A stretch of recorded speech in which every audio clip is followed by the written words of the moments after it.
الشيطان اللعين الرجيم بسم الله الرحمن الرحيم الحمد لله رب العالمين بارئ الخلائق أجمعين والصلاة والسلام على جميع الأنبياء والمرسلين سيما من سمي في الآفاق بأحمد وفي الأرض بأبي القاسم محمد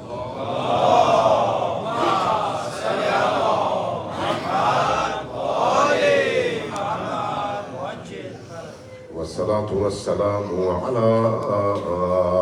أولاده الطيبين الطاهرين المعصومين الميامين واللعنة الدائمة على أعدائهم أجمعين من يوم عداوتهم إلى قيام يوم الدين أما بعد فقد قال رسول الله صلى الله عليه وآله وسلم إن لقتل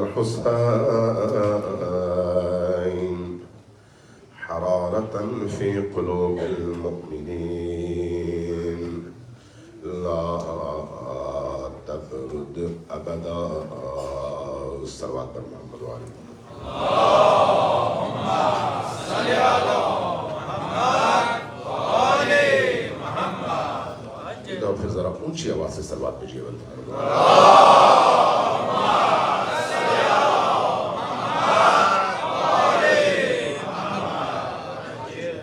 اللہ تبارک و تعالیٰ آج کی اس عظیم رات میں آپ سب کی حاجات شرعیہ کو قبول فرمائے ہم سب پر جو بھی ذمہ داریاں ہیں ان ذمہ داریوں کو ادا کرنے کی توفیق عطا فرمائے اور اس شب کو ہماری نجات اور مغفرت کی شب قرار دے ایک دفعہ پھر ذرا اونچی آواز سے صلوات بھیجیے برکت محمد والے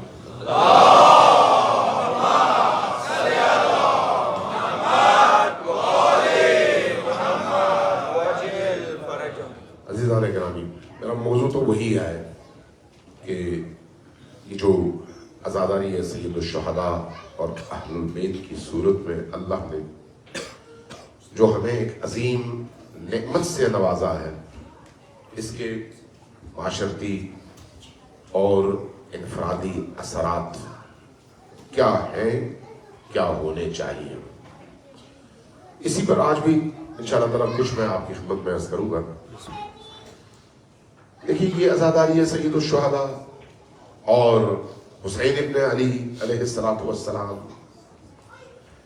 اللہ کی طرف سے وہ انعام ہے جس کو خود قرآن کریم میں حبل اللہ کہا گیا ہے یہ جو ہم قرآن کریم میں پڑھتے ہیں اور آپ سب کو یاد ہے وَاعْتَصِمُوا بِحَبْلِ اللَّهِ وَلَا تَفَرَّقُوا وہ اللہ کی رسی کون سی ہے اللہ تک پہنچنے کا جو مضبوط ترین رستہ ہے وہی رستہ اللہ اور بندوں کے درمیان رسی ہے اللہ تک پہنچنے کا مضبوط ترین جو ذریعہ ہے اور مضبوط ترین ذریعہ کیا ہے اہل البیت علیہ السلام اس لیے قرآن کریم کی اس آیت کی تشریح اور تفسیر میں جو روایات آئی ہیں وہ بتاتی ہیں کہ محمد و آل محمد اور علی و آل علی اللہ تک پہنچنے کا بہترین محفوظ ترین مؤثر ترین اور مقبول ترین ذریعہ ہے اگر کسی نے اس رستے کو پکڑ لیا یعنی دوسرے لفظوں میں علی و آل علی کو پکڑا تو وہ خدا تک پہنچ جاتا ہے اس لیے بعض روایات کہتی ہیں کہ اللہ تبارک و تعالیٰ نے یہ فرمایا کہ اگر مخلوقات علی کی محبت پر جمع ہو جاتے تو جہنم خلق کرنے کی ضرورت نہ پڑتی چونکہ محبت علی انسانوں کو جوڑنے کا سبب ہے محبت علی دلوں سے کدورتوں کو دور کرنے کا سبب ہے. محبت علی اور ولایت علی انسان کے اندر کی تاریکیوں کو ختم کر کے روشنی بھرنے کا سبب ہے.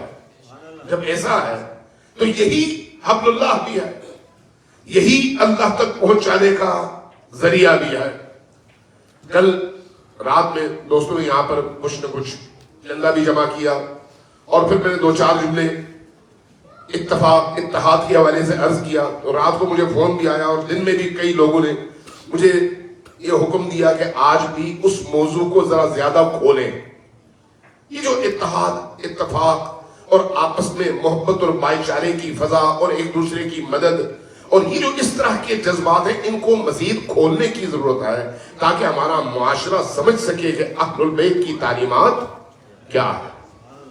تو میں نے وہ جو میرا موضوع تھا ظاہر اس سے متعلق تو ہے لیکن تھوڑا سا مختلف بھی ہے, لیکن میں نے سوچا کہ چلے اس حوالے سے بھی چند باتیں آپ کی خدمت میں میں عرض کروں تاکہ سمجھ سکیں ہم مل کر کہ خدا ہم سے کیا چاہتا ہے, انبیاء ہم سے کیا چاہتے ہیں, خود نبی کریم اور ان کی آل ہم سے کیا چاہتی ہے. عزیزان گرامی, یہ یاد رکھیے ہماری زندگی کا اگر کوئی سرمایہ ہے تو وہ قرآن ہے. اگر ہماری زندگی کا کوئی سرمایہ ہے تو وہ اہل البیت علیہ الصلوۃ والسلام ہے. اگر یہ دو چیزیں ہماری زندگی میں کم اثر ہو جائیں, ان کے اثرات کم ہو جائیں, پھیکے پڑ جائیں, یقین جانے ہماری زندگی بہت تیزی کے ساتھ فنا اور بربادی کی طرف چلی جائے گی. یہ دو چیزیں ہیں جنہوں نے ہمیں انسان بنا کر رکھا ہے. جس کے دل میں قرآن اور اہل البیت ہے وہ وحشی نہیں ہوتا, اس کے اندر وحشت نہیں آتی, اس کے اندر درندگی نہیں آتی, اس کے اندر ظلم کی کیفیت پیدا نہیں ہوتی. جو بھی قرآن اور اہل البیت سے وابستہ ہو, اس لیے کہ یہ دونوں چیزیں ہدایت کا ذریعہ ہیں اور دونوں چیزیں انسان کو پستیوں سے نکال کر بلندیوں کی طرف لے جانے کا سبب ہے. قرآن کریم نے جس پر سب سے زیادہ زور دیا ہے, جس نقطے پر, وہ ہے سوچنا, وہ ہے تعقل, وہ ہے تدبر, وہ ہے تفکر. یہ 3 اصطلاحیں قرآن کی ہیں, تدبر, تعقل اور تفکر. اس لیے قرآن کی آیات آپ نکال کر دیکھ لیں, یہ قرآن صرف پڑھ کر ثواب حاصل کرنے کے لیے تو نہیں اترا, یہ قرآن ہدایت لینے کے لیے اترا ہے. اس لیے اب بھی اور جب بھی آپ قرآن جب کھولتے ہیں, کوئی بھی آیت آپ پڑھ لیں, جب آپ اس آیت کا ترجمہ سمجھتے ہیں تو آپ کو محسوس ہوتا ہے گویا یہ آیت آپ سے مخاطب ہے. اس لیے کہ قرآن کا مخاطب صرف نبی کریم نہیں ہے, قرآن کا مخاطب صرف اہل البیت نہیں ہے. علامہ اقبال چھوٹے تھے, وہ اپنا خود بیان کرتے ہیں, ایک دن میں قرآن پڑھ رہا تھا تو میرے والد نے مجھ سے پوچھا کیا کر رہے ہو؟ کہا قرآن پڑھ رہا ہوں. میں نے پوچھا, انہوں نے پوچھا کہ کیسے پڑھ رہے ہو؟ میں نے کہا جیسے سب پڑھتے ہیں. کہا نہیں ایسے نہ پڑھو. تو میں نے پوچھا پھر کیسے پڑھوں؟ کہا اس طرح سے پڑھو کہ گویا ابھی ابھی کوئی فرشتہ یہ قرآن لے کر تمہارے پاس آیا ہے اور تمہیں اس نے یہ کہا ہے کہ یہ اللہ نے تمہارے لیے کتاب بھیجی ہے, پڑھو دیکھو اللہ تم سے کیا چاہتا ہے. غور کرے انسان کہ قرآن کو کھولے. قرآن صرف نبی کو مخاطب تو نہیں کرتا, قرآن کا مخاطب میں ہوں, قرآن کا مخاطب آپ ہیں, اہل البیت کا مخاطب میں ہوں, ان کا مخاطب آپ ہیں. لہذا جو کچھ بھی قرآن نے مجھ سے کہا, اہل البیت نے مجھ سے کہا, اس کو میں نے اپنی زندگی میں تجربہ کرنا ہے اور سوچنا ہے کہ مجھے کیسے زندگی بسر کرنی ہے. چونکہ میں اور آپ دونوں یہ بات اس پر ایمان رکھتے ہیں کہ چاہے آج رات, چاہے کل صبح, چاہے کل شام, چاہے 10 سال بعد, چاہے 100 سال بعد, میں نے واپس لوٹنا ہے اللہ کے پاس. جو مجھ سے پہلے تھے وہ رکے نہیں, وہ بھی چلے گئے. اگر وہ چلے گئے تو کل میں نے بھی جانا ہے, اور میرے پاس بھی گارنٹی کوئی نہیں ہے کہ کب جانا ہے. تو یہ میں سوچ نہیں سکتا کہ میرے پاس تو ابھی بڑا ٹائم ہے. جو بھی اس طرح سے سوچتا ہے کہ میرے پاس ابھی بڑا ٹائم ہے, تو اس لیے جب وقت ملے گا تو میں سوچوں گا وہ ناگہانی موت مرتا ہے اور پھر وہاں پر جب اس کی آنکھ کھلتی ہے اس کے بعد وہ ہزار اللہ سے کہے خدایا مجھے ایک ٹائم دے، ایک مہلت دے۔ اللہ قرآن میں کہتا ہے کہ اب یہ تمہاری محض خیالی دنیا ہے، اب تمہیں مہلت نہیں ملنی، جتنی مہلت تمہیں مل چکی تھی اس سے تم نے فائدہ اٹھانا تھا۔ اس لیے یہ جو وقت میرے اور آپ کے پاس ہے، چاہے وہ شب عاشور ہے، چاہے روز عاشور ہے، چاہے محرم کا مہینہ ہے، چاہے 10 سال ہے، چاہے 100 سال ہے، جتنی بھی ہے، مجھے نہیں معلوم، آپ کو نہیں معلوم، اس کو ہم نے اس لیے یوز کرنا ہے کہ ہم سمجھ سکیں کہ ہم نے کرنا کیا ہے اور کس چیز سے اللہ نے ہم سے راضی ہونا ہے۔ ہم سب یہاں پر جتنے بھی آپ سب لوگ آئے ہوئے روزگار کی تلاش میں آئے ہوئے، ایک اچھی زندگی گزارنے کے لیے آئے ہوئے، آپ میں سے کون سا ایسا ہے جو اچھی زندگی وہاں پر ہو تو یہاں پر آ کر عالم غربت، عالم مسافرت میں ایک ایسے کلچر میں آئے جو آپ سے ہم آہنگ ہے ہی نہیں؟ آپ اس لیے آتے ہیں یہاں پر، آپ یہاں پر اپنی ایک زندگی کے جو باقی ایام ہیں وہ اچھے گزار سکیں اور اپنے بچوں کو ایک اچھی سٹیٹس کی زندگی دے سکیں۔ لیکن یہ زندگی کتنے دنوں کی ہے آپ کو بھی نہیں معلوم اور مجھے بھی نہیں معلوم۔ 50 سال ہے، ہو سکتا ہے ہو، 100 سال ہے، نہیں، کیونکہ یہاں پر کوئی بھی ایسا بندہ اس وقت موجود نہیں ہے جو 100 سال پہلے ہو اور آج ہمارے درمیان ہو۔ جتنے بھی آپ لوگ ہیں یہاں پر ہم سب 60 سال سے نیچے کے ہوں گے، 70 سال سے نیچے کے ہوں گے، اس سے زیادہ کا کوئی نہیں ہے۔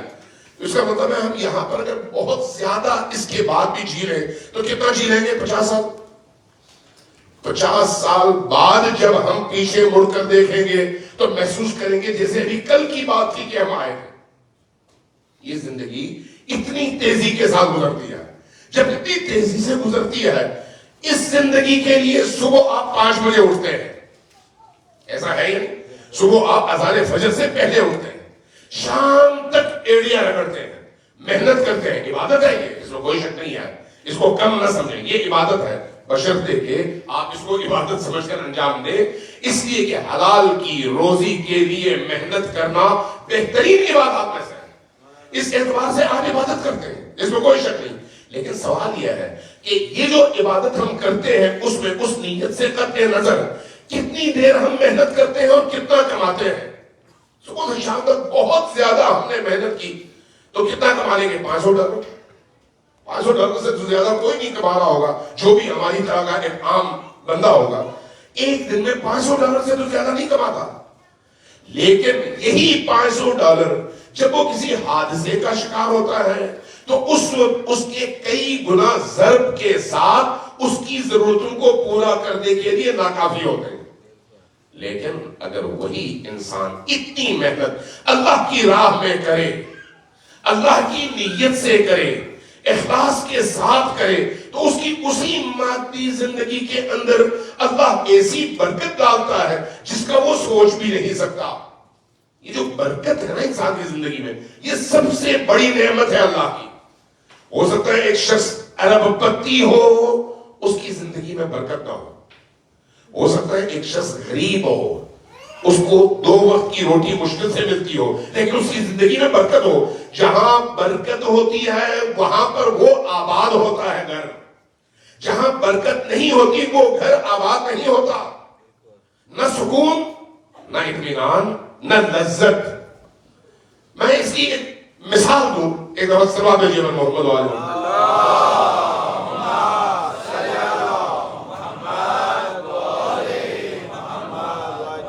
برکت ہمیشہ حلال میں ہے، یہ ذہن میں رکھیں۔ برکت ہمیشہ پاکیزگی میں ہے اور بے برکتی ہمیشہ حرام میں ہے، بے برکتی ہمیشہ نجاست میں ہے۔ اس لیے جہاں پر بھی حرام اور نجاست ہوگی وہاں پر برکت نہیں ہوگی، جہاں پر حلال ہوگا اور پاکیزگی ہوگی وہاں پر یقیناً برکت ہوگی۔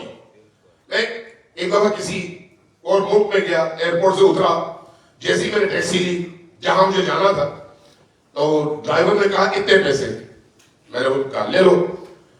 میں نے اس سے پوچھا بھی، میں نے کچھ اور ڈرائیوروں سے پوچھا تھا، انہوں نے مجھے 2 برابر کہا، تم نے آدھی قیمت لی، وجہ کیا ہے؟ اس نے مجھے جواب کہا کہ میں نے آپ کو وہی قیمت بتائی ہے جو ہمارا حق بنتا ہے.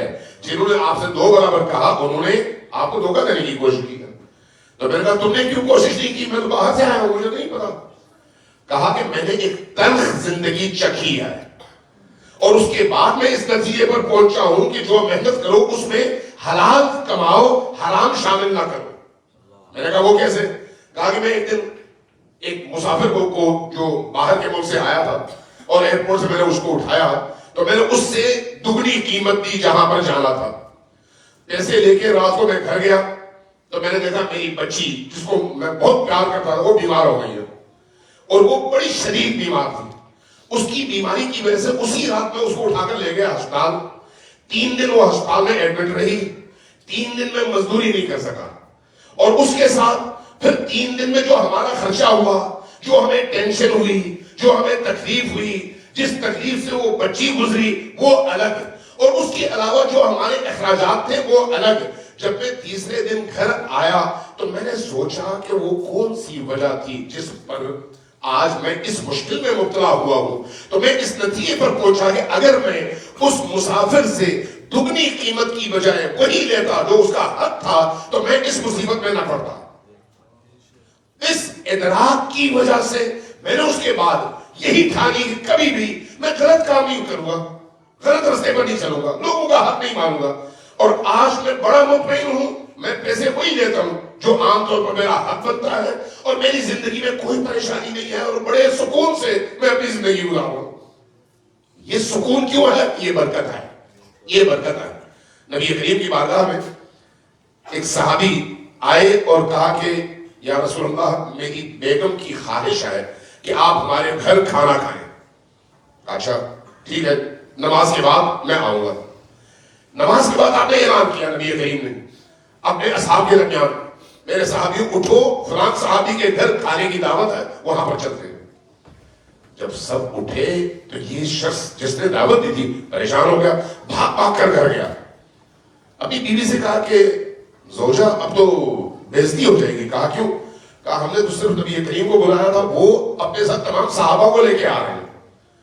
بیوی بڑی ہوشیار تھی. کہا کہ یہ بتائیے کہ آپ نے تمام اصحاب کو دعوت دی تھی یا آپ نے صرف نبی کریم کو دعوت دی تھی؟ کہا نہیں, میں نے صرف نبی کریم سے عرض کیا تھا. کہا پھر فکر نہ کریں, اگر نبی کریم نے دوسروں کو کہا ہے تو پھر اس کھانے میں اللہ وہ برکت ڈالے گا کہ سب کے لیے کافی ہو. وہ لوگ آئے, نبی کریم ظاہر ہے ان تمام چیزوں میں واقف ہیں, تشریف لائے, بیٹھے اور صاحب خانہ سے میزبان سے کہا وہ کھانے کا برتن لے آؤ. کھانا جو پکا ہوا تھا وہ لے آئے, اوپر ایک کپڑا ڈالا, برتن لا کر ایک ایک برتن میں کھانا ڈالتے گئے اور اصحاب کو دیتے گئے. تمام اصحاب کو کھانا ملا, سب نے پیٹ بھر کر کھایا اور اس کے بعد بھی برتن میں کھانا بچ گیا, واپس کیا اور فرمایا یہ ہے حلال کی برکت, یہ ہے حلال کی برکت. انسانی زندگی میں انسان جتنی بھی محنت کرتا ہے اس کی یہ آثار ہے. اب یہ جو برکت ہے, اس برکت میں سے جب انسان دوسرے کو دیتا ہے, دوسرے کی مدد کرتا ہے, دوسرے کے دکھ میں اس کا سہارا بنتا ہے. سورہ طلاق آپ گھر جا کر قرآن کھولیے, سورہ طلاق میں اس کی غالباً 7ویں آیت ہے, شاید آخری آیت ہے. عجیب ہے, اللہ اپنے بندوں سے کہتا ہے, کیا کہتا ہے؟ کہتا ہے میرے بندو اگر تم پر سختی آئے, روزی تنگ ہو جائے, ہاتھ تنگ ہو جائے, گھر میں کھانے کو نہ ہو اور تم تڑپو کہ میں کیا کروں, غربت کا شکار ہوں, تنگ دستی کا شکار ہوں, تو کیا کرو؟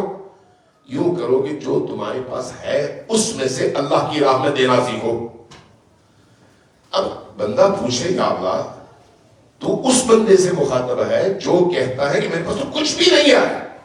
اللہ کہتا ہے میں اسی سے مخاطب ہوں جس کے پاس کچھ نہیں ہے, اس کے پاس آدھی روٹی ہے, ہاں ہے, وہ جو آدھی روٹی ہے اس کو آدھا کر کے وہ آدھا دے دے کسی غریب کو اور کسی کا ہاتھ تھامے تو اللہ اس کے عوض اس کی روزی کے دروازے کھول دیتا ہے اور بہت کم عرصے میں یہ بے نیاز ہو جاتا ہے.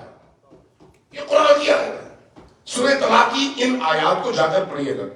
اس کا مطلب کیا ہے انسان کی زندگی میں کثرت دولت کی وجہ سے برکت نہیں آتی.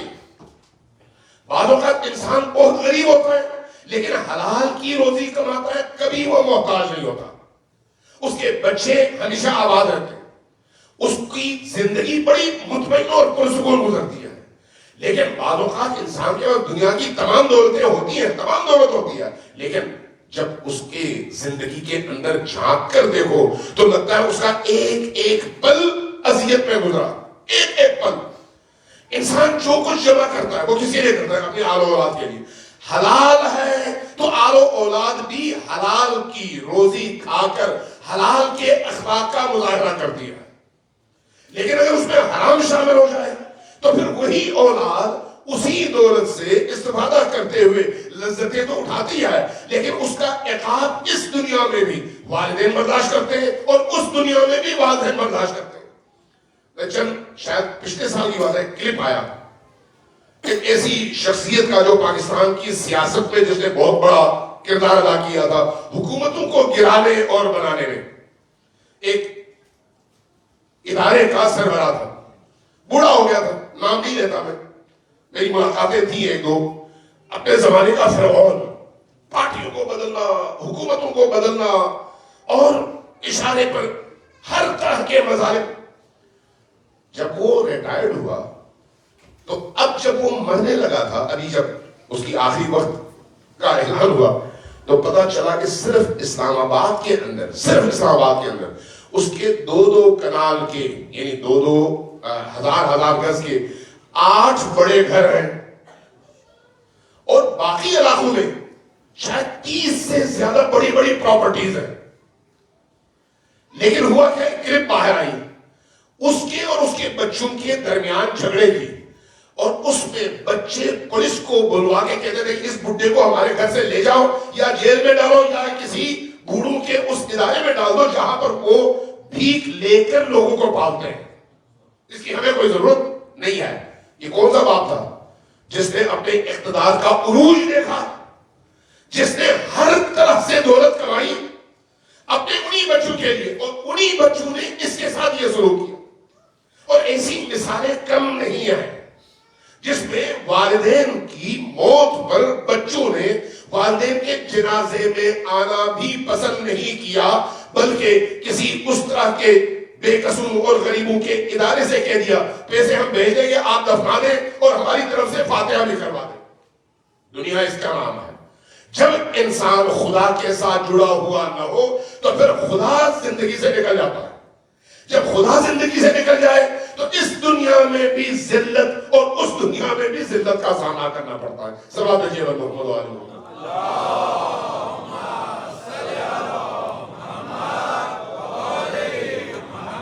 ذرا اونچی آواز سے دوبارہ صلوات بھیجیے محمد علیہ وسلم.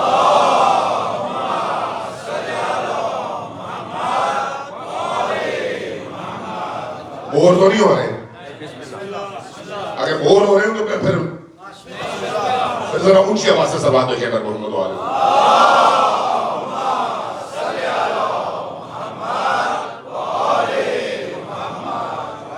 اب میں آتا ہوں اس موضوع کی طرف, ذرا غور کیجیے گا اس بات پر. قرآن کریم ہماری ہدایت کی کتاب ہے. حضرت موسیٰ کے حوالے سے جتنی آیات اور جتنے واقعات قرآن میں ہیں دوسرے انبیاء کے حوالے سے بہت کم ہے. حضرت موسیٰ کے حوالے سے بہت زیادہ. حضرت موسیٰ اولو العزم پیغمبر ہے, تشریف لے گئے کوہ طور پر, 30 دن کے لیے گئے, اللہ نے 10 دنوں کا اضافہ کیا, 40 دن رہے. پیچھے کس کو چھوڑ کر گئے؟ کس کو؟ حضرت ہارون جو ان کے بھائی, اپنے وزیر, جانشین اور اپنی جگہ بٹھا کر چلے گئے. جب واپس آئے تو کیا دیکھا؟ سامری نے ایک گوشالہ ترتیب دیا ہے اور سحر اور جادو کے ذریعے سے اس کے اندر آواز پیدا کیا, اور تمام جو حضرت موسیٰ کے مؤمن تھے وہ اس سامری کے ارد گرد طواف کے لیے موجود ہیں, اور حضرت ہارون بیچارے پریشان. حضرت موسیٰ جب واپس آئے یہ حال دیکھا کہ صرف 40 دن کے عرصے میں یہ سب کے سب گوشالہ پرست ہو گئے اور توحید کے رستے سے ہٹ گئے. اس سے اندازہ ہوتا ہے کہ انبیاء کی امتوں میں کس کس طرح کے واقعات جنم لیتے ہیں. وہ جو نبی نے فرمایا تھا کہ میری امت میں بھی وہ سارے واقعات تکرار ہوں گے جو گزشتہ انبیاء میں ہوئے. تو نبی کے بعد بھی ایسا ہی ہوا. ہمارے نبی کے بعد بھی اس طرح کے واقعات کی کوئی کمی نہیں آئی. آپ حضرت ہارون کا یہی واقعہ دیکھ لیں. جب واپس آئے, جب دیکھا کہ اتنے سارے لوگ سب کے سب گوسلہ پرست ہو گئے اور اللہ کو چھوڑ دیا, تو جن کو اپنی جگہ چھوڑ کر گئے تھے گئے ان کو پکڑا, یعنی حضرت ہارون کو. کہا کہ ہارون یہ کیا تم نے؟ میری غیر موجودگی میں تم نے ان کو گمراہ ہونے دیا, ان کو گوسالہ پرست ہونے دیا, ان کو منحرف ہونے دیا. اور پھر کیا کیا؟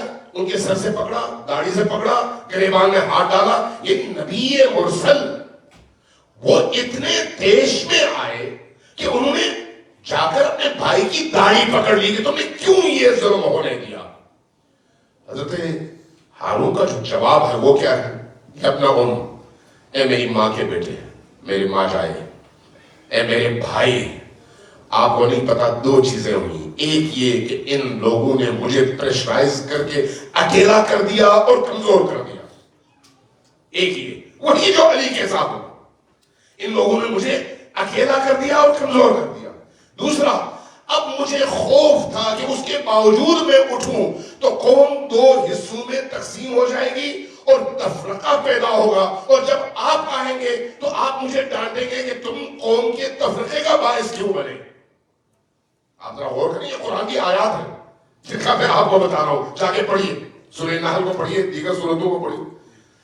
اللہ تبارک و تعالیٰ نے حضرت ہارون کی اس بات کو ایک اصول کے طور پر قرآن کی آیت بنا کر امت کے سامنے رکھ دیا کہ تا قیام قیامت اپنی امت کو ہر قیمت پر متحد رکھو اور ان کو تفرقے کا شکار نہ ہونے دو. اس کی دلیل ہے کہ حضرت ہارون نے یہ جواب پیش کیا. جواب پیش کرنے پر حضرت موسیٰ نے پلٹ کر یہ نہیں کہا کہ کوئی بات نہیں, اگر تفرقہ ہوتا کوئی بات نہیں, تمہیں لڑنا چاہیے تھا. نہیں, امیر المومنین نے بھی یہی کام کیا ہے. یہی اپنی زندگی کے آخری لمحے تک قوم کو متفرق ہونے سے بچایا, چاہے اس کی کوئی بھی قیمت دینی پڑے. حضرت ہارون نے بھی یہی کام کیا کہ حتیٰ ان کو یہ اندازہ تھا کہ بھائی واپس آئیں گے موسیٰ تو وہ سنبھال لیں گے. اب کچھ دنوں کے لیے اگر یہ گوسالہ پرست ہو جاتے ہیں, توحید کے رستے سے ہٹ جاتے ہیں, تو وہ تفرقے سے روکنے کے لیے میں برداشت کر لیتا ہوں. اور انہوں نے برداشت کیا. تفرقہ اتنی بری چیز ہے اللہ کی نگاہ میں, اتنی بری چیز ہے. تفرقہ کیا ہے؟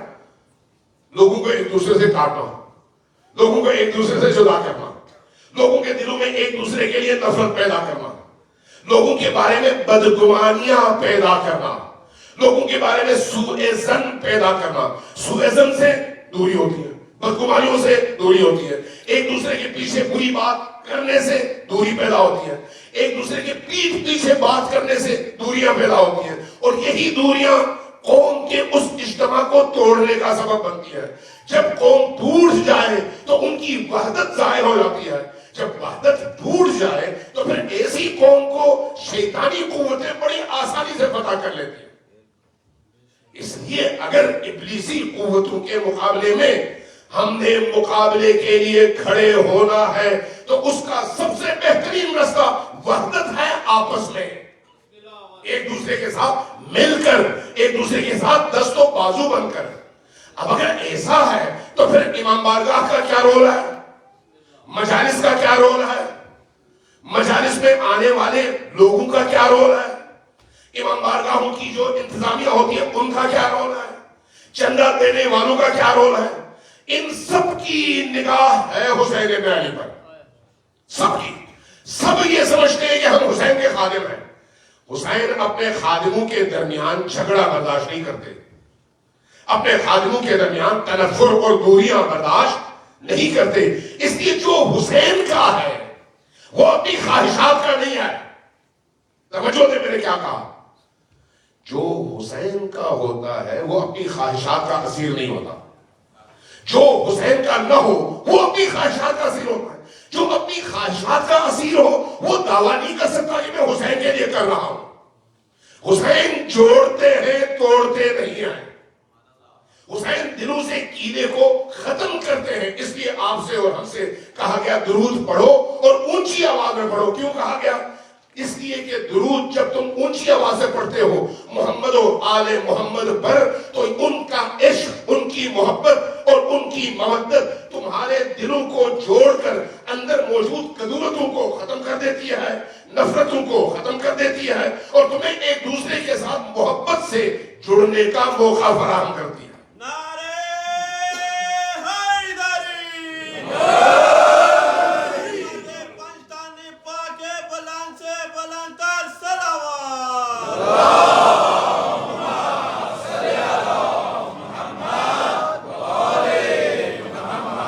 درود کی خصوصیات ہے کہ انسانوں کے دلوں میں موجود کدورتوں کو وہ پاک کرتی ہے، نفرتوں کو ختم کرتی ہے. اس لیے درود پڑھنے والا شخص یعنی اہل بیت سے جڑ گیا. اہل بیت سے جڑنے والا شخص کبھی بھی کسی اور کے لیے اپنے اندر کدورت پیدا نہیں ہونے دیتا. اور خصوصاً اگر دسترخوان حسین بن علی کا ہو، اگر گھر حسین بن علی کا ہو، خیمہ حسین بن علی کا ہو، تو پھر یہاں پر جھگڑا ہو سکتا ہے. جھگڑا صرف وہیں پر ہوتا ہے جہاں پر خواہش کاربرما ہو. خواہش. امام خمینی ایک جملہ کہا کرتے تھے اور بہت خوبصورت، بہت ہی گہرا. فرمایا کرتے تھے کہ اگر 1,24,000 انبیاء، 1,24,000 انبیاء کسی ایک شہر میں 1,000 برس تک زندگی گزارے، توجہ دیجیے کیا کہا، 1,000 برس تک 1,24,000 انبیاء کسی ایک شہر میں مل کر زندگی گزارے، تو کسی ایک لمحے بھی ان کے درمیان اختلاف پیدا نہیں ہو سکتا. کیوں؟ اس لیے کہ ہر نبی جو کچھ بھی کرتا ہے وہ اپنے خدا کے لیے کرتا ہے. جب خدا کے لیے کرتا ہے تو پھر اختلاف پیدا نہیں ہوتا. جب اپنی خواہش کے لیے کرے تو اختلاف پیدا ہوتا ہے. اب چاہے کوئی شخص اقتدار کی کرسی پر ہو یا نہ ہو، سب کے لیے یہ حکم برابر ہے. اس لیے عزیزان محترم، آپ نے بڑی محنت کی ہے اس امام بارگاہ کو بنانے میں، بڑی محنت کی ہے ایک دیار غیر میں اتنی کم تعداد میں، اور سارے کے سارے وہ طبقات جو ڈیلی ویجز پر کام کر کے اپنی روٹین کی زندگی بسر کرتے ہیں، اپنے بچوں کو بھی خرچہ بھیجتے ہیں، والدین کی بھی مدد کرتے ہیں، اور اس کے ساتھ پھر یہاں پر بیٹھ کر اپنے مرکز، اپنے دینی مرکز اور اپنی روح کی تربیت کے لیے ایک ایسا سیٹ اپ اور اس طرح کا ایک شاہکار تعمیر کرتے ہیں. تو یہ بہت بڑی قربانی والا کام ہے. اس قربانی والے کام میں چند افراد اگر پیش ہوں، باقی پیچھے رہ جائیں تو یہ غلط ہے. سب کو اس میں حصہ دار ہونا چاہیے، علاقوں کی تمیز کے بغیر کہ یہ کہاں کا ہے اور کہاں کا نہیں ہے. صرف یہ دیکھیں کہ یہ حسین کا ہے یا نہیں ہے. اگر حسین کا ہے تو پھر سب کا ہے. اس لیے علاقوں کی تمیز نہ کریں، یہ فلان قبیلہ، فلان نسل اور یہ فلان نسل نہیں، ایسا نہیں. یہ سادات اور وہ درونڈی نہیں، ایسا نہیں. یہ سب کے سب ان کا ایک ہی پیشوا ہے اور اس کا نام ہے حسین بن علی. سب کے اوپر ایک ہی پرچم ہے اور وہ پرچم ہے عباس علمدار کا. عباس کے پرچم تلے اور حسین کی امامت کے نیچے سب کے سب ایک ہے، چاہے وہ افریقہ سے آیا ہو یا پاراچنار سے آیا ہو. اس لیے کہ حسین ہمیں جوڑتے ہیں. پچھلے سالوں میں جو لوگ مشی میں شریک ہوئے، کربلا گئے، نجف سے کربلا تک جنہوں نے پیدل سفر کیا، انہوں نے دیکھا ہوگا کہ مشی کا ایک ہی نعرہ تھا. 3 کروڑ لوگ، 3 کروڑ لوگ. ان 3 کروڑ لوگوں کو جوڑنے والی چیز کیا تھی؟ ایک ہی نعرہ، ایک ہی سلوگن. کیا؟ الحسین یجمعنا، حسین ہمیں جوڑتے ہیں. ان میں آذربائیجانی بھی تھے، ترک بھی تھے، فارس بھی تھے، افریقن بھی تھے، یورپین بھی تھے، برصغیر کے لوگ بھی تھے، عرب بھی تھے، عجم بھی تھے، سب. لیکن کوئی ایک دوسرے کی زبان نہیں سمجھتا تھا. لیکن جو چیز سمجھتا تھا وہ یہ ہے کہ یہ سب کے سب حسین ابن علی کے غلام ہیں. جب یہ تصور غالب ہو تو پھر ہم امام زمان کے سپاہی بن سکتے ہیں. یہ تصور جب غالب ہو. لہٰذا میں 2 باتیں عرض کر کے اس موضوع کو اینڈ کروں گا اور اختتام تک پہنچاؤں گا. پہلی بات یہ ہے کہ اپنے اندر اپنی صفوں میں اتحاد پیدا کریں. یہ جو میں نے بھی سنا مختلف لوگوں نے مختلف دوستوں نے مجھے بتایا کہ کوئی 100 کے قریب ارکان ہیں, باقی لوگ ذرا فاصلے پہ ہیں. یہ جو تفریق اور یہ جو فاصلے ہیں ان کو ختم کریں اور خوشی سے ختم کریں, ایک دوسرے کو سینے سے لگائیں. یہ یاد رکھیں زیادہ دینے اور کم دینے میں معیار مقدار نہیں ہے. توجہ ہے میں کیا کہہ رہا ہوں؟ ہو سکتا ہے ایک شخص $1,00,000 دے اور دوسرا شخص صرف $1 دے. ہمیں لاکھ بڑا لگتا ہے اور 1 کم لگتا ہے, لیکن یہ ہمارا معیار ہے, اللہ کا نہیں. اللہ کا معیار کیا ہے؟ اللہ کا معیار ہے اندر کا اخلاص, اندر کی پاکیزگی, اندر کی نیت. نیت کیا ہے؟ نیت اگر پاکیزہ ہے وہ $1 سب کچھ ہے, اس کی نجات کے لیے کافی ہے. پاکیزہ نہیں ہے, آپ $1 کروڑ دیں اس کی کوئی حیثیت نہیں ہے. آپ کی نیت پر ڈیپینڈ کرتا ہے کہ نیت کیا ہے. اس لیے آئیں اس طرح کی تفریق کو ختم کریں. اگر آپ چاہیں تو میں 2 واقعات عرض کر دوں. سما بے جناب محمد والا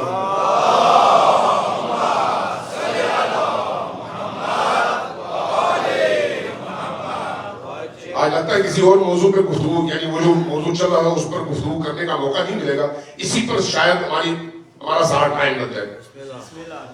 امیر المومنین, آپ جب امیر المومنین کے فضائل علماء سے خطبہ سے سنتے ہیں تو آپ دیکھتے ہیں کہ امیر المومنین نے حضرت فاطمہ الزہرا سلام اللہ علیہا نے, امام حسن اور امام حسین نے نیت کی کہ ہم روزہ رکھیں گے.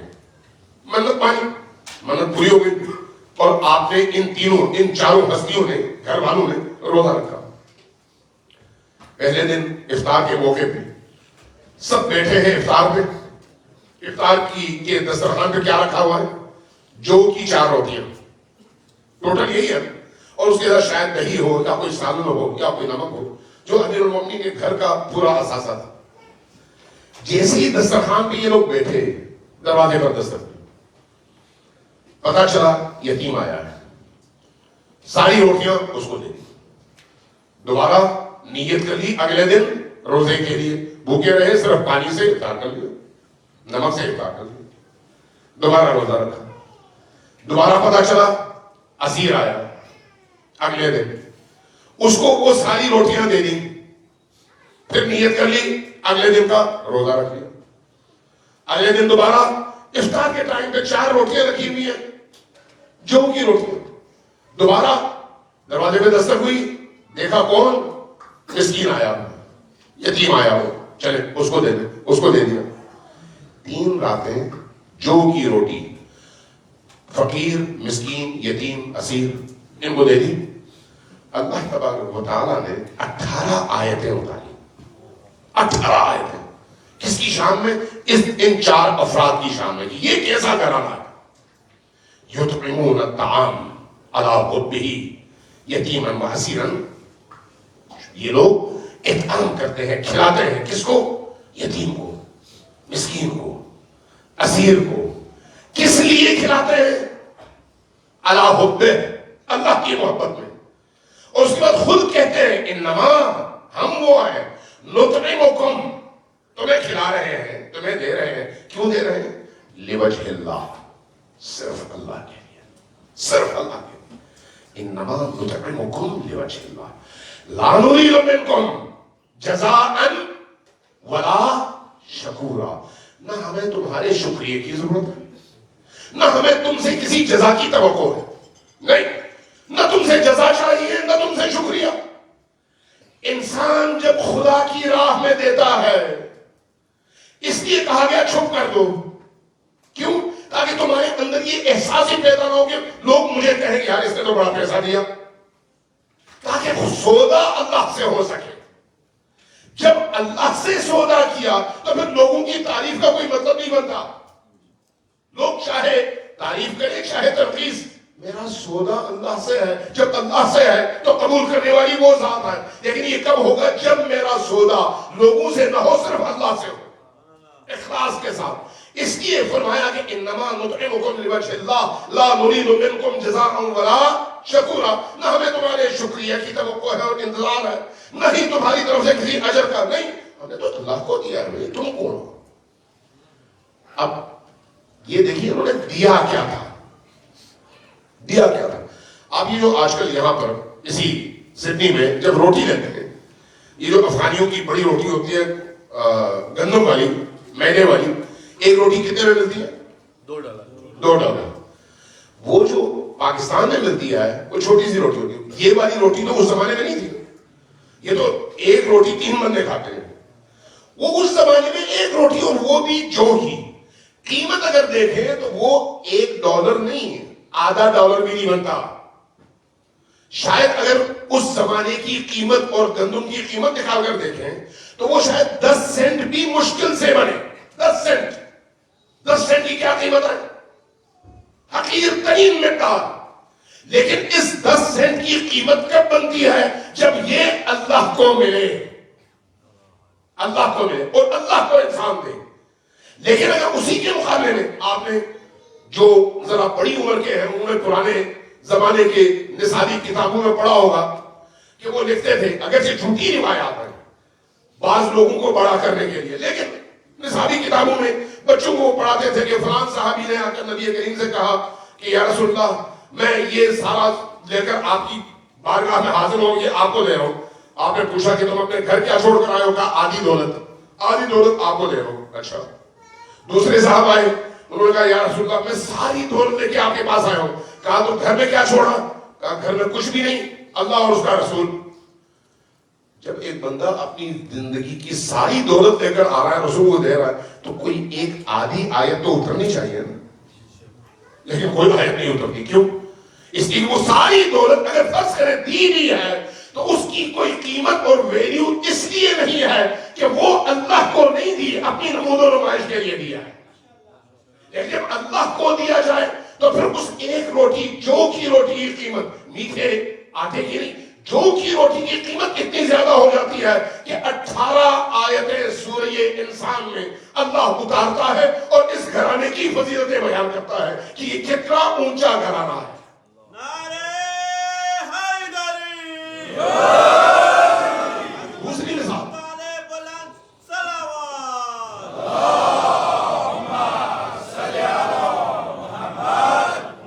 دوسری مثال، دوسری مثال ہے امام موسیٰ بن جعفر علیہ السلام کی۔ امام صادق علیہ السلام کی شہادت ہوئی، امام موسیٰ بن جعفر علیہ السلام امام بنے۔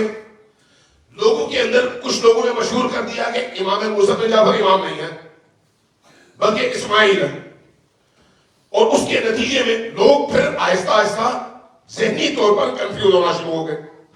عالم اسلام میں جہاں جہاں ائمہ کے پیروکار تھے ان کے اندر ایک کنفیوژن پیدا ہوئی، نتیجتاً مختلف لوگ جو امام کو لا کر حق دیتے تھے خمس کی صورت میں، وہ کنفیوز ہونے لگے، جس نے جس کو مانا اس کو دینے لگا۔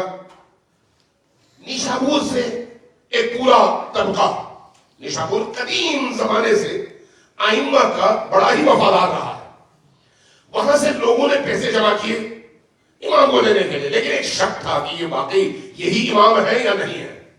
انہوں نے آپس میں مل کر فیصلہ کیا کہ ہم اس سوالات کی پوری فہرست بناتے ہیں اور جاتے ہیں مدینہ، جا کر ان کے سامنے رکھتے ہیں، اگر انہوں نے سارے سوالات کے جوابات درست دے دیے تو وہی امام ہے، تو ساری دولت ان کے حوالے کر دیں گے، اور اگر وہ جواب نہ دے سکے تو پھر ہم اس امام کے پیچھے جائیں گے جو جواب دے سکے۔ انہوں نے اونٹوں پر، خچروں پر، گھوڑوں پر مال لادا، بہت بڑا مال، بہت بڑی مقدار میں، نکلے نیشابور سے۔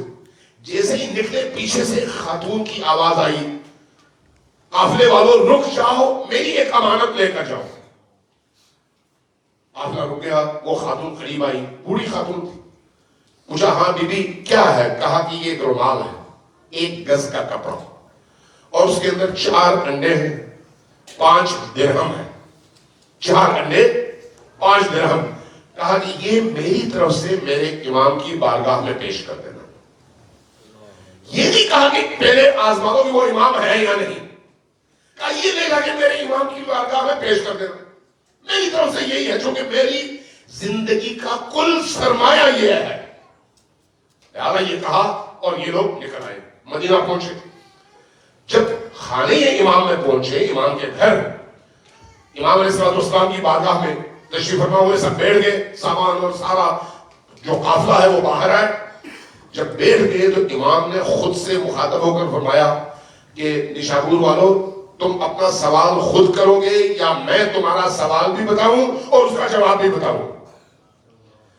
تو انہوں نے کہا کہ یہ اپنا رسول اللہ, اگر آپ کو ہمارے سوالات کا پہلے سے پتا ہے تو پھر آپ ہی سوالات بھی بتائیے اور جواب بھی بتائیے. آپ نے ایک ایک کر کے دہرایا, تمہارا پہلا سوال یہ ہے, دوسرا یہ ہے, تیسرا یہ ہے, چوتھا یہ ہے, اور ہر سوال کا جواب بھی دے دیا.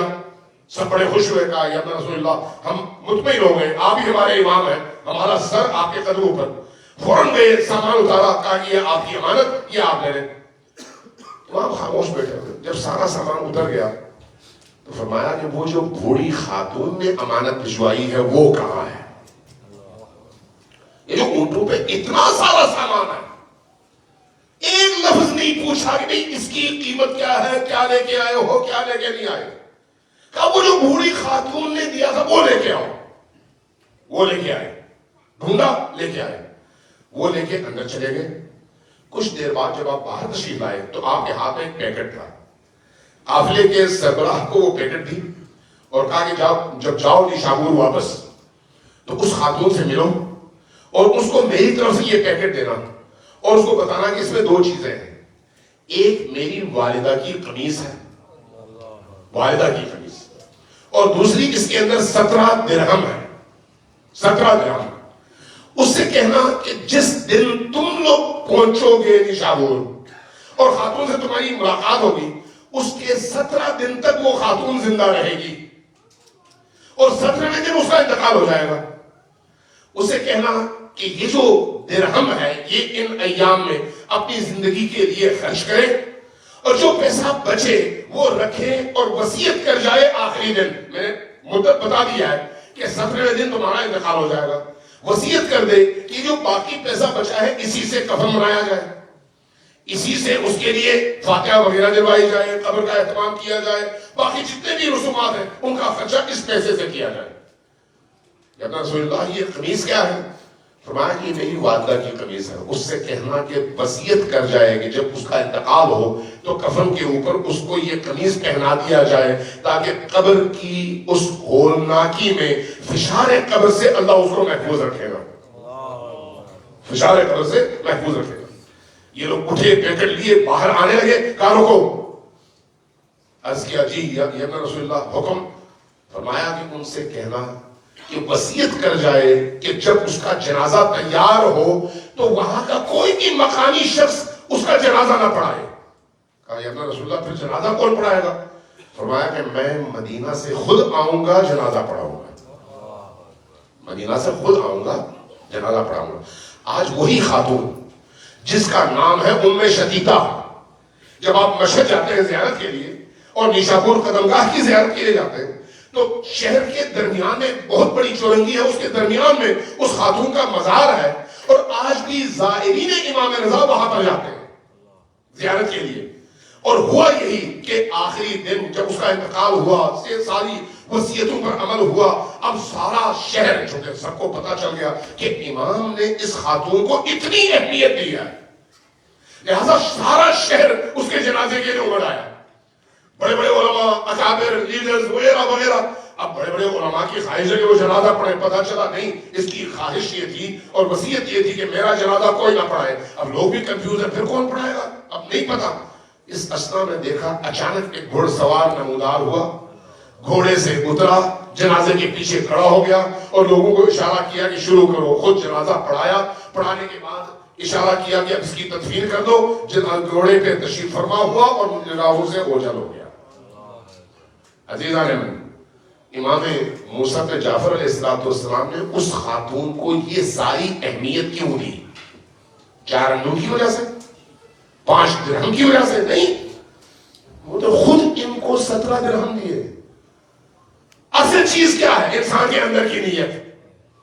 اخلاص کے ساتھ جو بھی شخص جتنا بھی حسین کی بارگاہ میں پیش کرتا ہے, حتیٰ ایک کپ چائے پیش کرتا ہے, ایک کپ چائے، ایک کھجور کا دانہ پیش کر دیں اخلاص کے ساتھ، اس کھجور کے دانے کی جو قیمت ہے اس کی قیمت کی برابری کوئی اور چیز نہیں کر سکتی. لہذا مقدار کبھی بھی معیار نہیں ہے. ہاں اگر ایک انسان دے سکتا ہے اور وہ ایک کی جگہ لاکھ دیتا ہے تو اس کا اجر بھی اسی حساب سے پھر ہزاروں گنا زیادہ بنتا ہے، اس میں کوئی شک نہیں. یعنی اس کا مطلب یہ نہیں کہ زیادہ دینے کی ممانعت ہے، دینے کی ممانعت نہیں ہے. اخلاص کے ساتھ دیں، چاہے ایک دیں چاہے لاکھ دیں، دیں ضرور اور اخلاص کے ساتھ دیں. جو آپ اخلاص کے ساتھ دیں گے وہی اس دنیا میں بھی آپ کے کام آئے گا. اور آپ کی جیسے ہی آنکھ بند ہوگی، جیسے ہی ہم سب کا یہ ہونا ہے، جس وقت اسرائیل آ کر میری جان قبض کرے گا تو میری نگاہوں کے سامنے جو چیز میرا انتظار کر رہی ہوگی وہ یہی پیسہ ہے جو اس وقت میں حسین کی بارگاہ میں دے رہا ہوں. عملی طور پر یہی چیز ہے جو میرے اخلاص کے ساتھ میں نے امام حسین کی بارگاہ میں پیش کیا ہے. سلام بھیجیے محمد و آل محمد.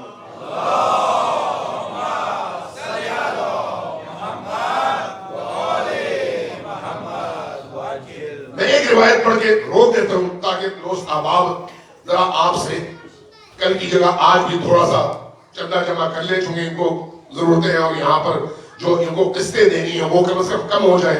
اور پھر میں یہ بھی عرض کروں گا عزیزان محترم، جو لوگ آتے ہیں سڑکوں پر، جو لوگ نہیں آتے آپ لوگ جائیں ان کے گھروں میں، ان کو منائیں. وہ آپ کے نہیں امام حسین کے مہمان ہیں.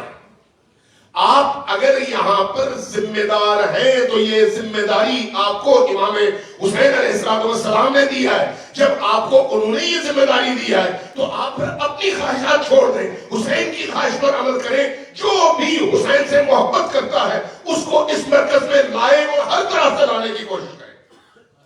یہ میری ذمہ داری ہے بولنا، آپ کی ذمہ داری ہے عمل کرنا. وہ جو خواہشات ہیں اس کو چھوڑ دیں. فلاں نے یہ کیا، فلاں نے وہ کیا، چھوڑ دیں اس کو. فلاں نہیں آیا، ہم نے فلاں کو نہیں بلایا، چھوڑ دیں ان باتوں کو. آپ حسینی بن کر سوچیں، حسین کے خادم بن کر سوچیں اور ان کو حسین کا مہمان رکھ کر سوچیں.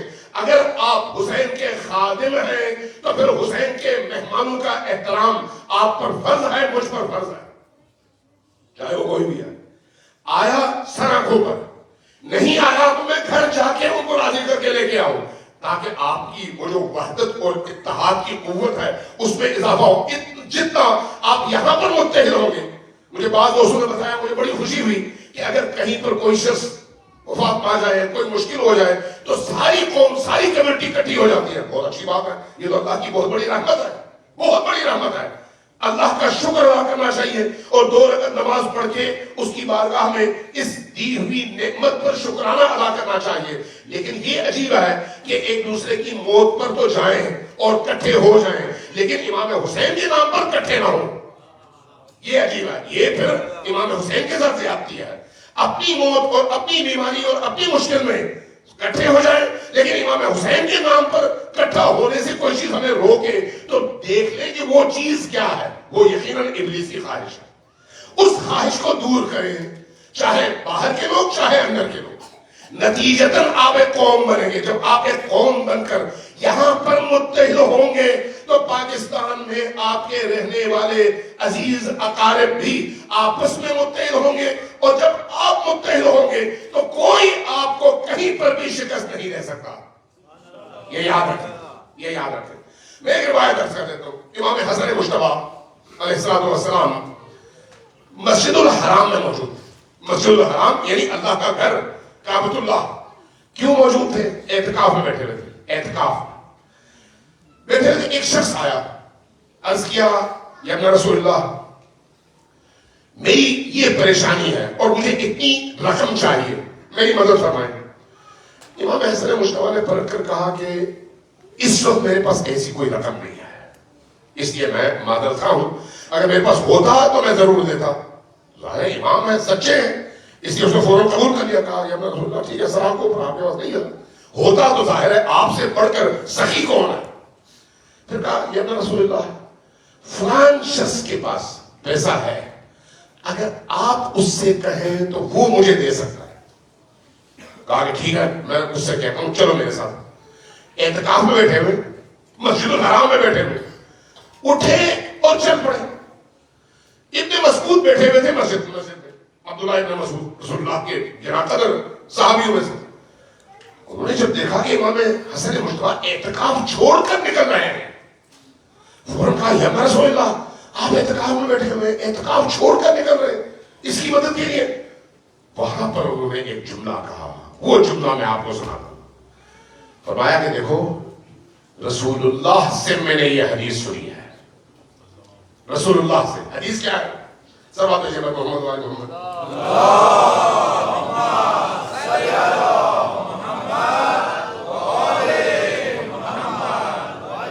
دوبارہ اونچی آواز سے سب آپ نے محمد وآل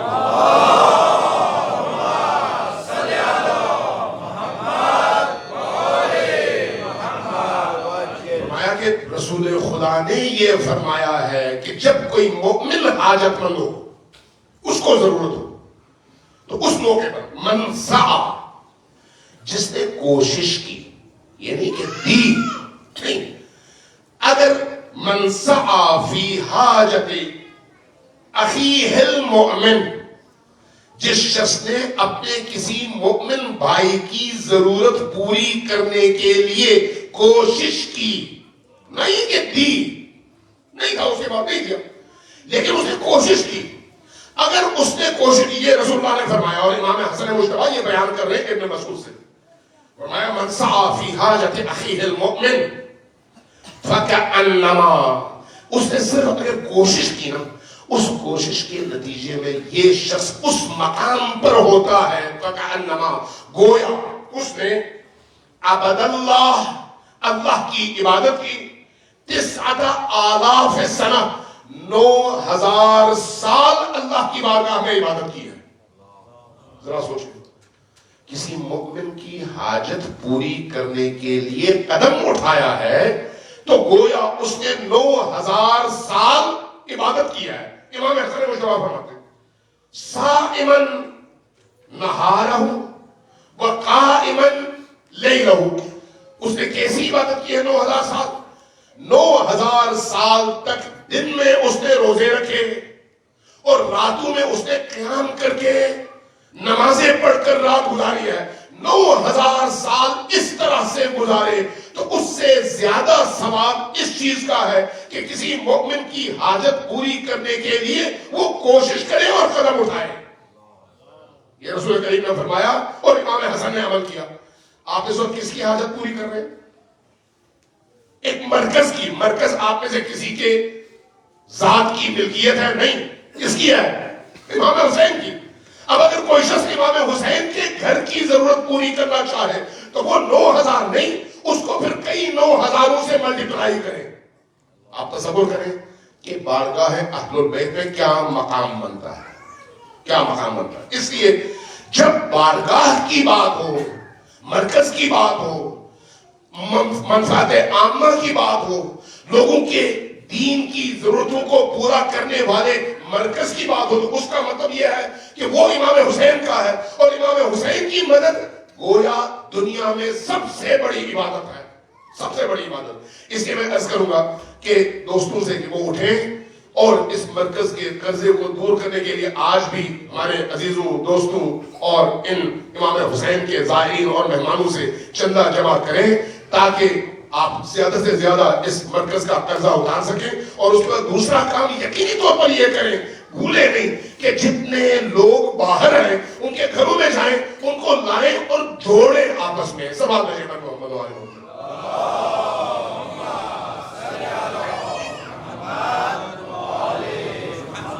ایک اور پھر ذرا اونچی آواز سے سب آپ نے محمد وآل محمد.